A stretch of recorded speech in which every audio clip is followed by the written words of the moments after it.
Hello, friends and family. Um, I promised that I would send out a video blog to update all of you on what's happening here in India. Um, I'm a little late. About 2 months into being here in India. So I felt like, okay, it's about time. I need to share some things because too many things are happening to catch everyone else up. So I know some of you know me very personally, and some of you just might be Facebook friends, and some of you may not know me at all, and someone may have shared this video. So I'll try to back up and do a little explaining of how I got here, and then I'll start sharing about what God's actually doing here in India. Bear with me. I don't know how long this video is going to be. You can fast forward it if you want. If you want to skip to the end, you can skip to the end. But I just really feel like I'm supposed to share a lot of my experiences here in India. It's life changing. So I guess it was in September of 2011, which was last year. I had the opportunity to go to Mozambique, Africa, on a mission school, and so at this mission school there was like 300 other kids or students just like me, who were there just to seek God, just to lay everything down, and just to seek God, focus on God for 3 months. And during that time, we would go on outreaches, and out into the villages of Africa, and just get to minister to, just to minister to the lost. And we just saw God do amazing things. Like God would just crash in, and we would just see amazing healings. We would see people. We would see blind eyes open. We'd see deaf ears open. One time we saw a lady who was paralyzed, stand up and walk. And so seeing these things happen right before your own eyes, you can hear stories, but when you see it, it's one of those things that it'll change your life. You'll give up everything when you find something that's real. And so during this 3 months, I was completely undone. My life just changed more and more. Like every day my life just changes more and more. But after this little trip in Mozambique, my life changed. So while in Mozambique, I met a friend, and his name was Shri. And so this guy, he was from India, and he was actually on staff at the school. He was like one of our teachers, and he was one of our leaders at the school. And so Shri and I began to spend a lot of time together in Mozambique, and he just began to share with me, some things about India, some different visions that he had of how he wanted to see the nation transformed. And so he shared a few things. So during this 3 months, we just got really connected, and we just really felt like a long-term connection, like both in our hearts. We just felt like, this was going to be a long-term friendship. It's not like a summer camp. You see everyone and then you'll never see them again. Like we really knew like this was a lifelong connection. So during that time, he said, James, one of these days you have to come back to India, and you have to come and just minister with me. And so I was like, all right, one of these days I'll come back to India. Whether it's, a couple months or a couple years, I'll come to India. And so that was that. So I flew back to America. And so during the next few months, Shri and I stayed in contact through Facebook and email. And so he was actually supposed to come to America in like February or March. And so he applied for his visa, but his visa got rejected. And so both of us were like, Jesus, like, why did his visa get rejected? Like, he was supposed to come here and, and do ministry with me and, all these fun things. Like, why did his visa get rejected? But Shri had a peace in his heart, and he knew that he was supposed to start his ministry, like the next day, in India. And so literally the next day, he just started ministering in India. And so for the past few months, since that time, Shri's been traveling all over so he lives in the state of Andhra Pradesh, and so he's been traveling all over to different villages and cities, and God just opening up doorways for him to minister in the churches and hold gospel meetings and like open air meetings, and just seeing God just wreck people's lives. I mean, seeing, miracles right in front of your eyes, and seeing people give their life to Jesus, renouncing Hinduism and Islam, and just seeing them, just encounter God. Even the Christians, going into the churches, and waking up the churches. There's like 1% Christians here in India, and as he goes and shares, just about the having encounters with God and having a real relationship with God, and start sharing about the love and the power of God. These Christians who are in these churches, they just get they just get wrecked. God just wrecks their lives. Like for the first time in their lives, they have like a real encounter with Jesus, you know, like Paul, you know, riding on his horse, you know, he hates Christians, you know, and in a moment he encounters the living God, you know, and his life changes forever. And then he becomes like the most radical guy in the entire Bible, you know, besides Jesus. But he had like one real encounter with God. And so these people, you know, as Shree's going and sharing, they're having these encounters with God. Like literally, like some people get like taken up in the visions or in the middle of the service. Like there was one meeting Shree was telling me, he was sharing, and as he was sharing, he just asked, you know, God asked that your spirit would just come and you would just reveal things to the people. And in a moment, over half the church was taken up in the visions of heaven, taken up in the visions, seeing Jesus. Jesus was speaking to them, like just crazy experiences. And so, you know, we're seeing the churches of India just, you know, getting woken up into, you know, just a reality of who God really is. You know, not serving a religion, you know, like Islam or you know, Buddhism or Hinduism, but actually serving the living God. And so I had this opportunity to come here on July 29th, I believe. I flew in here to Hyderabad, India, and so I don't even know where to go. You know, so many amazing things have happened. So yeah, I flew in here in July 29th, and I plan on being here till January 1st. If I make my flight home, who knows what's going to happen between now and then. But that's the plan, you know, as of right now. And so yeah, so for the first like week, you know, I just rested. You know, I just got used to India because it's quite the culture shock. You know, no one speaks English. Everyone speaks Telugu. If I'm in like in the inner part of the city, you know, people will speak, you know, good English, but besides that, like the places we go, no one speaks English. The only person that speaks English is Shri, and so you know. So it's you know, extreme culture shock. I've never been in a situation like that, you know, where I can't communicate with anyone, you know, but like Cherie. So it's very interesting. So for that first, you know, week and a half, you know, we just rested at the house, and we'd go out on a motorcycle and just see different parts of, you know, the city and the villages, and just to kind of get like a small taste of what India is like. And so for the first few weeks, we began to prepare. And we were traveling into the city, and we were buying, you know, a projector to show movies, and we bought, you know, a movie screen, and we bought like sound equipment and all these things that we would need to do ministry out in the villages. And so, after getting all these things, we've begun to go out and do different meetings. Like, it's hard to explain, but God is opening up so many doorways. So here's the vision. Of what's happening. This is the vision of what's happening here in India. So my friend has received prophecies throughout his whole life that God, you know, at a very young age, God was gonna connect him with Westerners, and God was gonna, you know, begin to send Westerners to him to start a ministry with him. And he had people prophesied that he's going to be connected, you know, in the politics and in the government, and how, you know, he's going to, through his hands, you know, thousands of churches are going to be planted here in India, you know, and thousands of missionaries are going to be raised up, Indian missionaries raised up and be sent out, you know, all over Asia, you know, into the entire world. And so like those are some of the just a few of the prophecies that Shree's received throughout his whole life. And so I get to come here, and I just get to see, and I just get to be a part of what's happening, you know. People have prophesied these things, you know, over his life, and I just get to come and I get to watch and see, oh my gosh, like this stuff is really happening, you know. We want to see, you know, people's lives transformed. We want to see the churches woken up here in India. You know, the entire country is mostly Hindu or Muslim. You know, there's some that are Buddhist, and there's like 1% Christians. That's what someone has told me.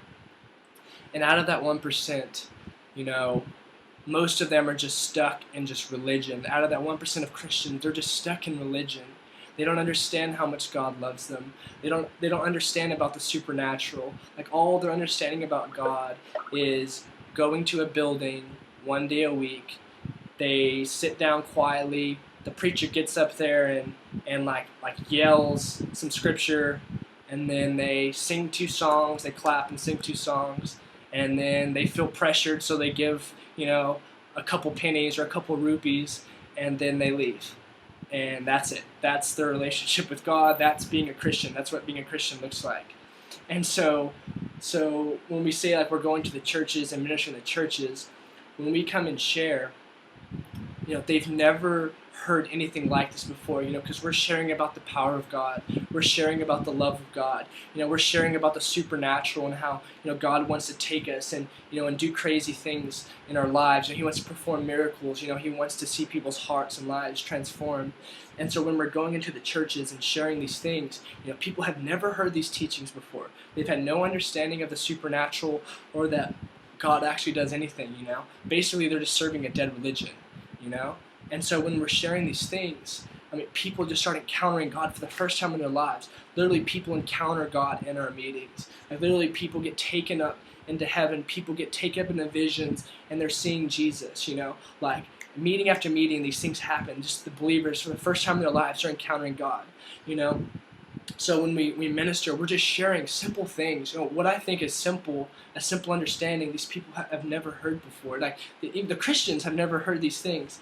And so we're going into the churches, hundreds of churches, and just sharing these things, sharing these supernatural things. And literally people's lives are getting transformed. And so I guess it was in September 16th, there was like a week, and it was like during my birthday. And Sheree, he asked me, he was like, hey, what do you want to do for your birthday?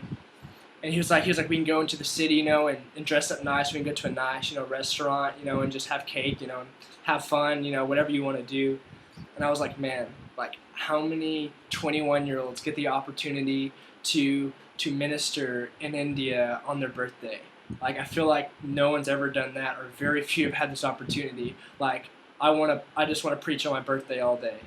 And so a pastor was organizing. There's one pastor who's been organizing everything for us, and so he organized like a whole week for us. And the most busy day was on that Sunday of the 16th. So we didn't plan that, but we just talked about it, and God did it. That was like the most busy day. Literally, it was like September 15th, and it was like at midnight. It switched over to the 16th, and we were still in a meeting. And so it was like, oh, happy birthday, And so my birthday started in a meeting at midnight, and it literally finished in a meeting at midnight the next day, like 24 hours straight of just like ministry. We had some hours of sleep, maybe like 6 hours of sleep. But literally that whole day, we did nothing but minister. And it was so amazing, to have that experience. It's something you'll never forget, the rest of your life. And so on that September the 16th, I was sharing in a church, and so people speak Telugu, I speak English. I'm trying to learn Telugu, but my friend Sheree, translates everything for me, so it makes it really nice. So I was sharing that Sunday morning in a church in a small village, and so as I was sharing, I was just sharing these simple things. I was sharing about the love of Jesus, and I was sharing about having a real encounter with God, and how if I shared about the story about Paul, and in one moment his life changed forever, and in one moment he literally gave up everything, and he came, and he followed after Jesus. And I started sharing about this, having this real encounter with God.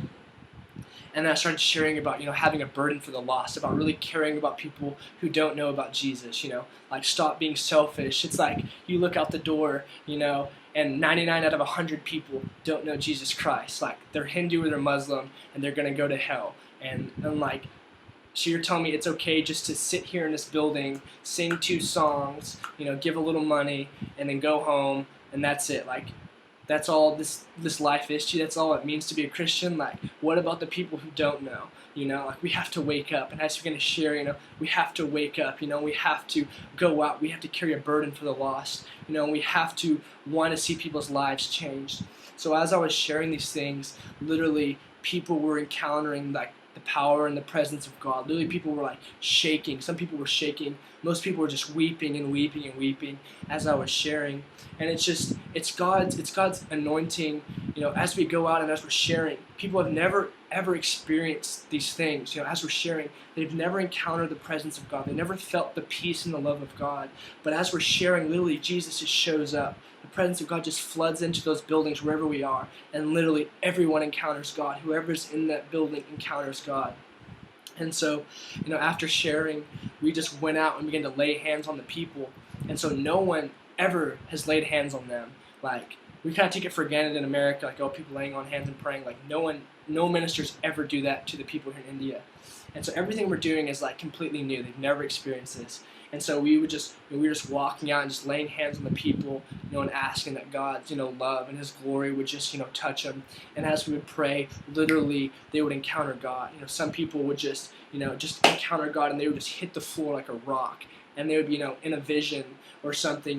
There's this one lady, as we were praying for her, she just started screaming the name of Jesus, literally for like an hour, like as loud as you could possibly scream. She just kept saying, Jesus, Jesus, Jesus, like Yesu, Yesu, Yesu, over and over and over for an hour. Like she was having like a throne room encounter with Jesus. Like this is what God's doing in our meetings. Like as we go, we're just sharing simple truth. We're just sharing simple truth, and we're just laying on hands, and literally God's doing everything. We're not focusing on healing. We're not focusing on deliverance. But as we're going, we're just laying hands on the people, and people are just encountering God. God's just healing people. He's delivering people. He's setting people free from, bondage and all of these things. And literally, we're not doing anything. We're just sharing simple truth, and we're just laying hands, and God's just wrecking people's lives. And so, that's just one example of one meeting, And God's opening up doorways for hundreds of meetings.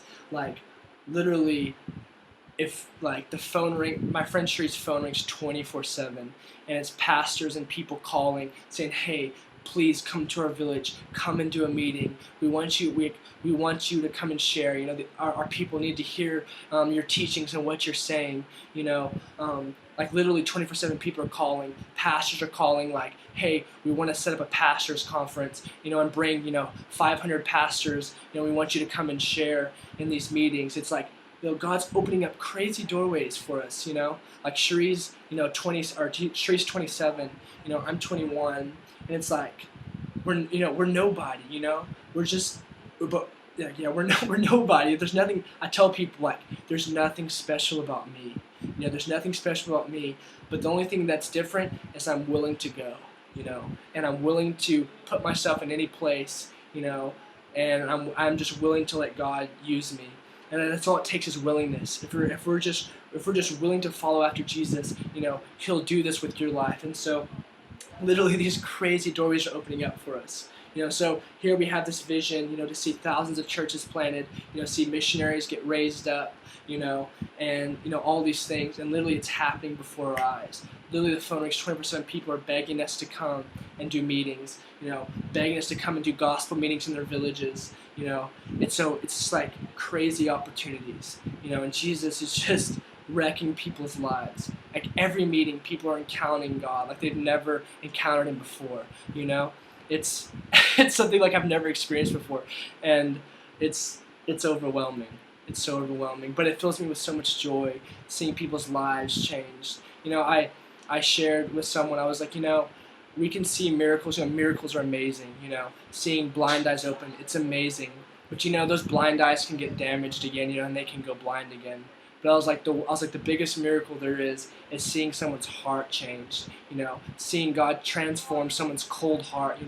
And seeing them have, God literally giving them a heart transplant, where they begin to care and love for other people. That's where your life changes. Is whenever God gives you a heart where literally you start to care about other people more than you care about yourself. Like that's what happened with me personally. One night when I was 18, I was in South Africa, selfish, hypocritical, called myself Christian, and I was just like a mess, And one night I asked God, I was like, change my heart. I was like, change my cold heart and give me a heart of flesh. I was like, give me a heart that loves people like you love people, because I'm so selfish, I can't love. And literally that night, as I was weeping and praying, literally I got a heart transplant. And from that day, my life completely changed. Yes, there's been some ups and downs, but I'm telling you, after that one moment, that encounter with God that I had, I asked Him to give me a new heart, and literally my life changed forever. I gave up everything and was willing to follow after Jesus. And so people are having these heart transfers. They're having these heart encounters everywhere we go, and that's the biggest miracle, because that's where our life is really changed. We can the power went off. Sorry. So we can have I lost my train of thought. We can see all these amazing miracles, but the biggest miracle is seeing someone's life, someone's heart changed. And so God is just opening up amazing doorways, doing amazing things. So during my birthday week, so the day of my birthday, kind of shared 3 different meetings, and every meeting was just crazy. Seeing God just do amazing things. But like the next day, a pastor called and he was like, "Hey, I'm doing a foundation meeting. She's like, I want Sheree to come and share, and in my meeting." And so we go to this meeting, and there's nothing but leaders, and there's like over 100 pastors and different leaders.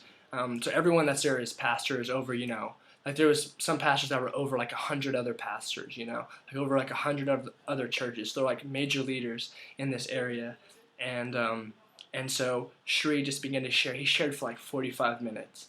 And he was just sharing about the supernatural, and he was just sharing about having, encounters with God. And as he was sharing, literally these pastors were shook, to the found, they've never experienced these teachings, never experienced these things before. And literally their lives were shook. We didn't pray for anyone. We didn't lay hands on anyone. He just shared a 45-minute message and then sat down. And literally these pastors' lives were wrecked. And afterwards they came up and they were getting our number. And literally the next day every one of them called us and saying, "Please, brother, come to our home. We want to set up meetings, conferences for you." Every single pastor would call and was just begging us to come. So it's these doorways are opening up because people are encountering something that's real. We're not bringing another religion. We're not bringing another teaching. We're not bringing something dead. We're bringing we're bringing the power and the love of God, and literally people's lives are getting transformed. And God's just opening up doorway after doorway. It's unbelievable. If we stopped answering the phone, we could literally travel 365 days straight and do meeting after meeting. That's how many people want us to come and do a meeting or ministry. It's crazy. But the funniest part is, we have this vision. We want to see God change this nation, and literally if we're not ministering, we're just back at the house. We're playing the guitar. We drink Coke. We sit on the roof, and we just talk, and we just share, we just share about the future, what we want to see God do. And literally, everything we talk about, everything we share about, it happens. Just one example. So my friend Sheree, he was like, man, he was like, one of these days in the future, I want to start a TV program where I just share raw video footage of miracles that are happening in our meetings, and I just want to share the truth about who God really is and how He wants to use us all. There's religious channels, but I can't even stand to watch them for 5 minutes. It just makes me sick, But he was like, I want to just share, just be real with people. People need to hear the truth and just be real. Not trying to put on a fancy show.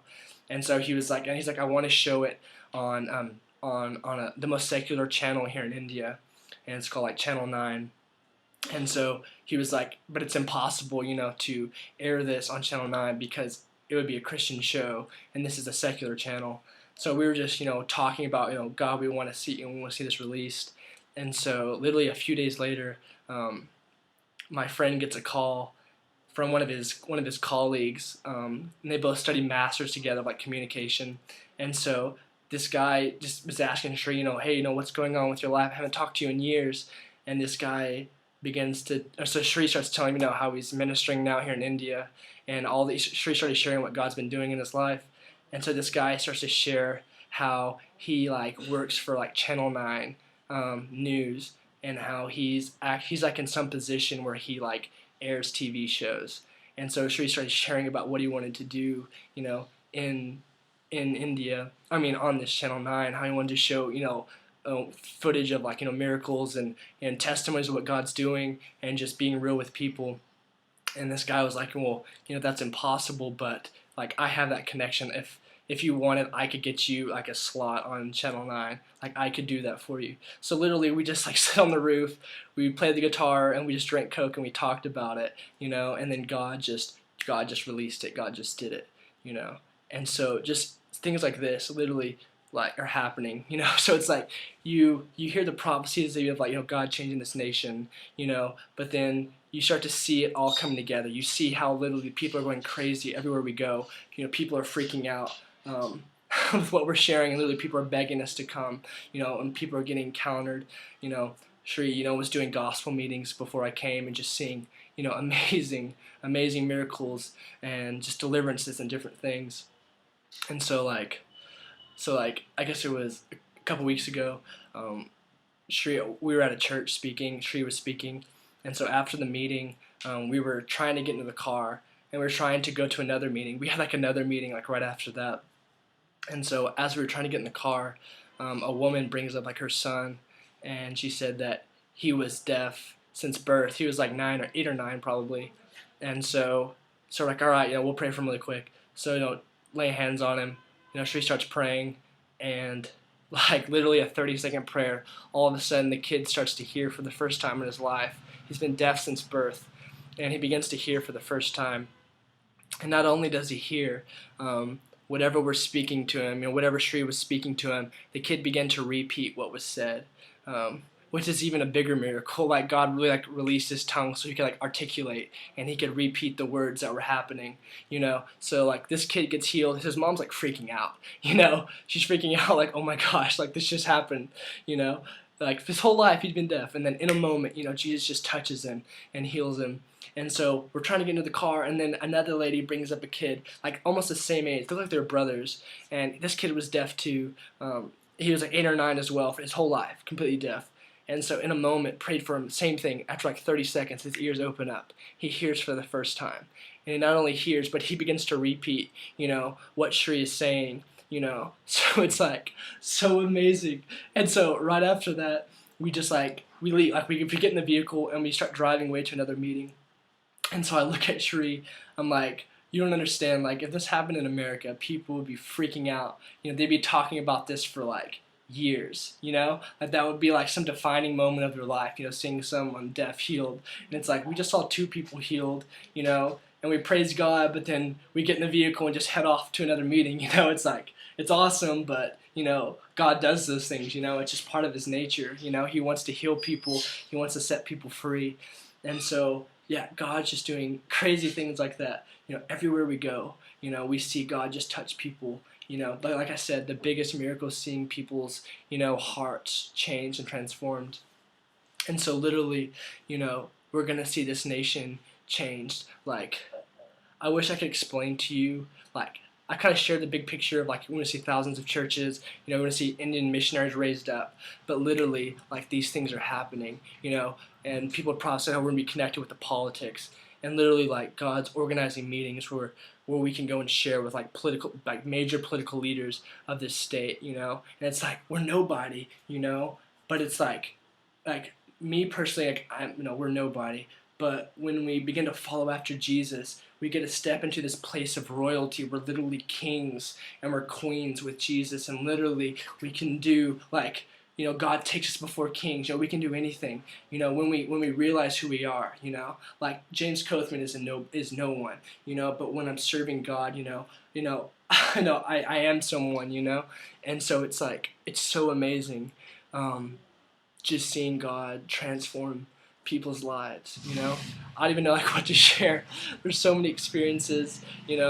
But God's gonna change this nation, and so I keep telling people like I want all of my friends and family to come here, because like the work here is amazing, seeing people's lives transformed, it's so amazing. And so I tell my friends, like, you have to come, like, you have to just step foot on this ground and just experience India and experience what like these miracles and what God's doing. Like, it'll change your life forever, and if you just, come and you just plant seeds, in the foundation, what's going to be birthed from this, you get a like interest, you get to be a part of it, because you planted seeds in the beginning. So it's like, I want all of my friends to come and be a part, it's amazing.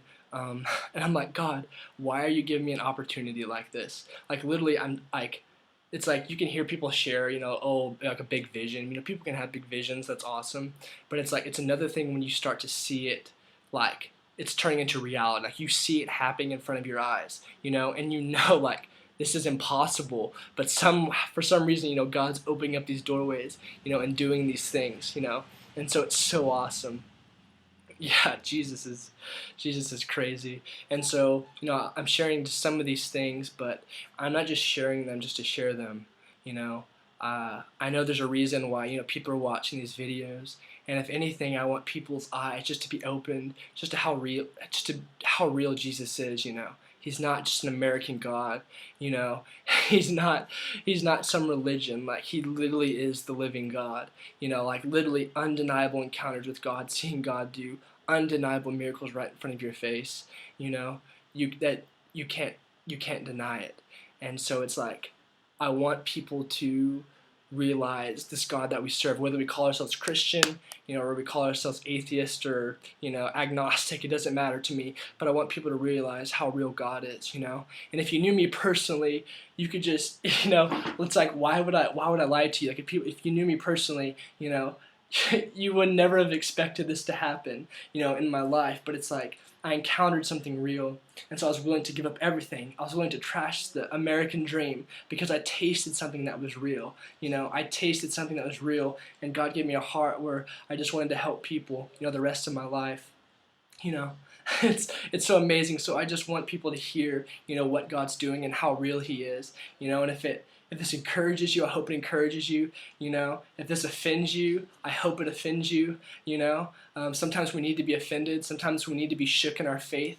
Sometimes we think we have all the right answers, and then we hear someone share something. It's like, oh, I don't know about that. I've never experienced that before. But it's like, okay, just read the Bible and actually believe what it says. Like, not what pastor interprets and tells you. Like, you read it for yourself and you just follow it word for word. Like, what did Jesus tell his believers to do? He said, go. He says, as you go, preach this message that the kingdom of heaven is near. And he says to heal the sick, to raise the dead, to cleanse the lepers, to cast out demons. He says, freely you've received everything, so freely give it away. Don't ask for a single penny. Just give it all away for free, because you've received it freely.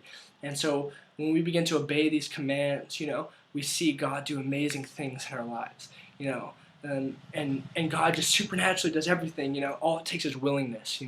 If you're willing to go, if you're willing to seek after Jesus, like, all these crazy things will happen. Like, these signs will follow those who believe. Like, that's a promise. Like, if we're willing to go and we believe, like, God will do crazy things in our lives.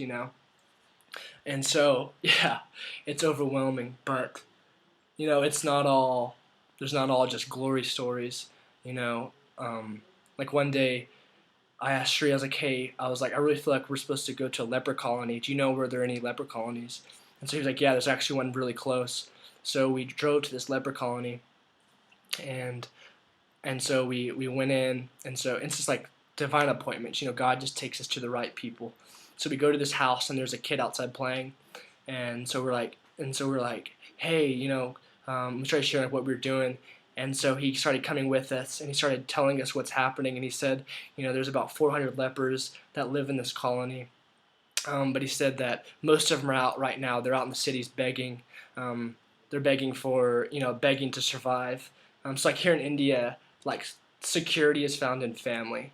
In America, it's like, we find our security in money, and our other pleasures. But here in India, security is family. Family is everything to them. And so these people who contract leprosy, literally they're kicked out of their families, and they're forced to live in these leper colonies forever, or like until they die. So, like, they kick them out, you're supposed to live there, and you're gonna die, because leprosy eventually kills you after, like, rots all of your skin. And so we're in this leper colony, and so most of the people are gone, but this kid starts taking us to people's houses who he knows are still there.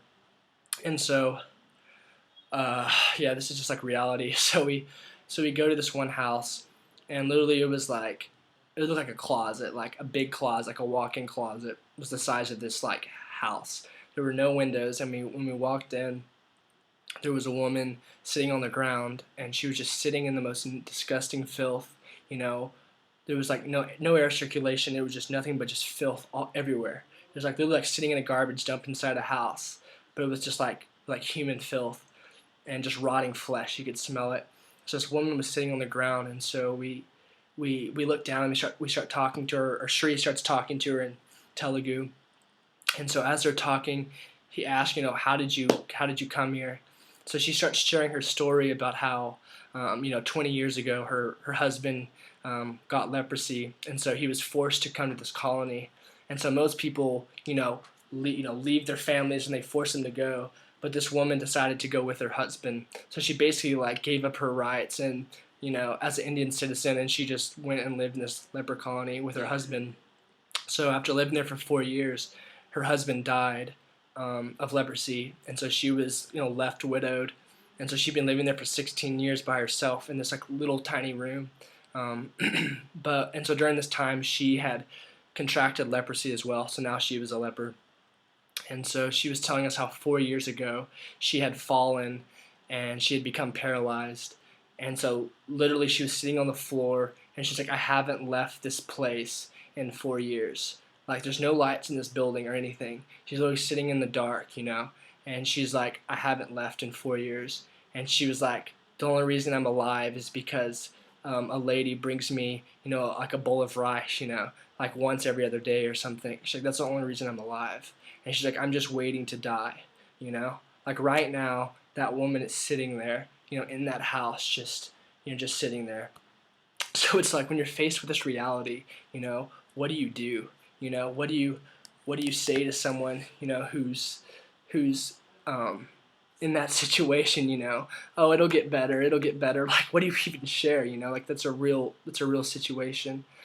And so my friend just began to share about the parable of, there's a parable in the Bible about the rich young man and Lazarus, and he began to share how, there was a man, who dressed in fine linen and, owned all these things, and outside of his gate there was a beggar, and the beggar sat there every day at the gate, and the rich man, didn't do anything, didn't help him or anything. And one day the beggar died. The beggar's name was Lazarus, and one day the beggar died, and the beggar went to heaven, and then one day the rich young man died, and the rich young man went to hell, and he was looking up into heaven, and he was he was begging Jesus, like, have mercy on me, if anything, just go back and tell my family, like the reality of heaven and hell. And so we just began to share this with this lady, how you might be the least on the earth now, but one of these days, you're going to spend eternity in heaven with Jesus. And so as we were, I'm trying to, sorry, it's getting so dark in here, it's getting too dark, I apologize. And so, as we're sharing, she just begins to cry, we're like, you might be the least on the earth now, but like God hasn't forgotten you, God knows you, and God sees right where you're at, and He loves you, and you might, be looked down upon on this earth, but I was like, one of these days, like, you're going to be crowned with glory, you're going to be restored, you're going to be healed, and you're going to spend eternity with Jesus. And she just began to cry and say how, 4 years ago, she had received Jesus, and she was just waiting to die and go and spend eternity with Him. So it's like you're faced with these realities, all the time. It's like, what do you do? Like, what can you even share? And the only hope that we have, I'm coming to realize, is Jesus. The only hope we have is Jesus. Nothing else matters. You can't sweet talk anyone. At death there's a reality. It's like, where are you gonna go? Heaven or hell, and it's such a reality. And so we have to carry this burden that there's only hope found in Jesus, not in money, not in any other security. It's only Jesus. And so, yeah, God's just been wrecking my life, just different stories like that, crazy experiences. But I'm believing God's going to do, amazing things. And so, yeah, that's like all. I don't know what to share. There's too many things, and I've already talked for 40 minutes. But yeah, thanks for listening to this video. I'll try to put another one up within, a month or so, and just share some crazy experiences of what God's doing. Yeah, so thanks for watching, and I hope you're blessed. And I'll post up another video soon. God bless you. Bye.